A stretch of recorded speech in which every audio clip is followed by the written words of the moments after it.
15th of September. Good morning. It's been raining, really rainy. And we're off to Cap Ferret, which is in the Baie d'Arcachon, which is 175 kilometres south of here. So we're hoping for better weather. It should be, actually. Been to Baie d'Arcachon before, but not to Cap Ferret, which is apparently where all the rich and famous used to go in the 1960s. Taken a couple of folding bikes with us, and there's loads and loads of cycle paths around there. Anyway, this is the first time I've charged to 100%.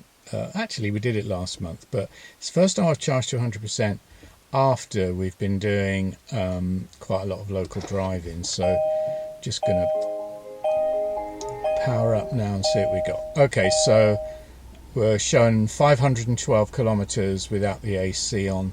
And we won't need it on going down there today. It's about 19 degrees, 512 kilometres, far too optimistic because we're about to go onto fast roads, but it just goes to show that after a few weeks of driving around locally, your average consumption gets better, and so your GOM thinks you're going to do more. Anyway, 512 kilometres at 100%.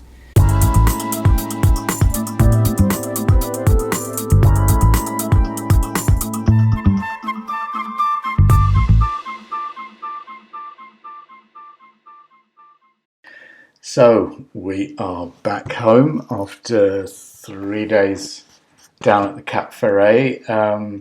Obviously, I got it totally wrong on the distance. It's about 225 kilometres down there. Now, we've driven many times to Bordeaux, to the airport. But when you get to the west of the Bordeaux Ring Road, it's like going into a different country. It's endless pine forests. There's hardly any habitation, and you've got lakes, and you've got about another 60 kilometres to get out to the Atlantic, and then you've got this absolutely enormous beach that runs for about 100 kilometres from the Cap Ferret all the way up to the mouth of the Gironde estuary, which I believe is the biggest river estuary in Europe.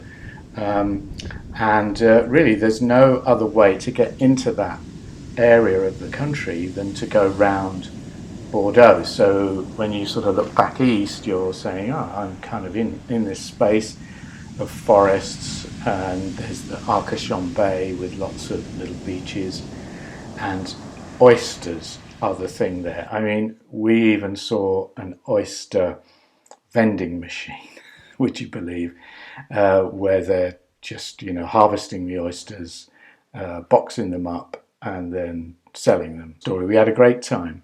We took our bikes with us. First time we've ever done that. We got a couple of little folding bikes, because in the forests around that Cap Ferret region, there are supposed to be about 250 kilometres of bike trails, and I was thinking these are going to be like dirt tracks through the woods or something, but no, they're just tiny little narrow tarmacked spaces, and everyone's on their bikes. Most people are on electric bikes, and we're just on these little folding bikes, so everyone's coming whizzing past us. But hey, we just wanted to poodle around and look at the place, and it's absolutely a wonderful way of seeing that area. The peninsula gets narrower and narrower as you go down, and there's all kinds of interesting places down there. There's this church that was built in the 19th century by a French guy who spent a lot of time in Algeria, and it's right by the sea. It's a beautiful building, and it's a Catholic church, but it's got sort of Islamic architecture and inscriptions all over it. So it's a real kind of interesting little piece of architecture, I guess. We had a great time. We did a lot of cycling, and the only thing was that although the beaches are wonderful, there's warnings everywhere about Portuguese man-of-war, and we saw these dead. They look like little plastic bottles, but you mustn't touch them. They really can give you a sting even after they're dead. And I did have a jellyfish sting earlier this year up in the Vendée. It wasn't serious, thankfully, and apparently Portuguese man o' war are not jellyfish. They're something else. I'm not expert on it, but because of global warming, they're moving further north, and they were just all over the beaches. The other thing, the Atlantic coast there is just too dangerous to swim in. I mean, the waves are just huge, and there's all kinds of signs, and apparently every year people die thinking they can get in the sea there. Beaches are wonderful, but it's dangerous to swim. Anyway, so getting back to the car stuff, we did 545 kilometres while we were away, and as I say, we left at 100%. Got down there at 56%, having done 226 kilometres.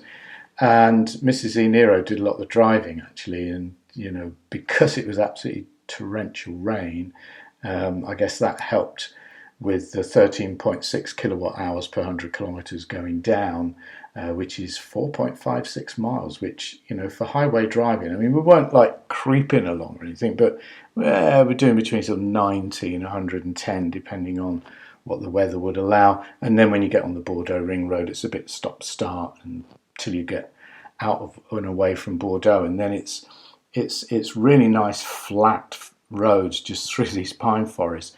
But it is quite dangerous. You get people taking liberties and speeding along there. So we just kept it at sort of 80 to 90 kilometres an hour. And actually, the little bit of driving we did around the Cap Ferret area, where there's lots of 50 and even 30 limits, and we just went to places where we could park up and get the bikes out and go cycling around the cycle tracks, because there's loads of cycle tracks, so you don't need to compete with cars at all. There's cycle paths all through the forest and along the side of the villages, and it's wonderful. But I had one day where at the end of the day I was at 9.9 kilowatt hours per 100 kilometres, which is, I don't know, what's that, about 6.5 miles per kilowatt hour. So yeah, we did a bit of public charging down there once when we were looking for restaurants and didn't like what we saw, and we plugged in to a slow charger, and we were on it for just about an hour and a half while we were just strolling around the place, and we got about 5.7 kilowatt hours. And then just before we came back, the evening before we came back, went to Tesla and plugged in there. I wanted to use Isvisia because they were advertising as a special offer 35 centimes a kilowatt hour. So we went there.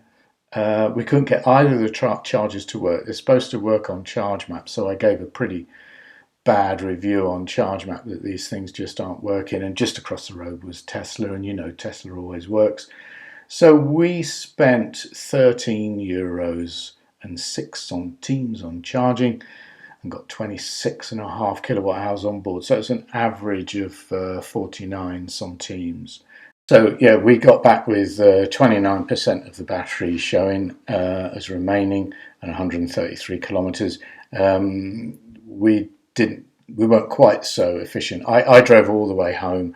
It was brilliant sunshine. We had to have the AC on, but still got 14.1 kilowatt hours per 100 kilometres, which is about 4.4 miles per kilowatt hour, I think. Anyway, so that's just a little trip report there. Car's on about 128,000 kilometres now, I think, and it all seems to be working just fine. Anyway, thanks for watching. Until the next time.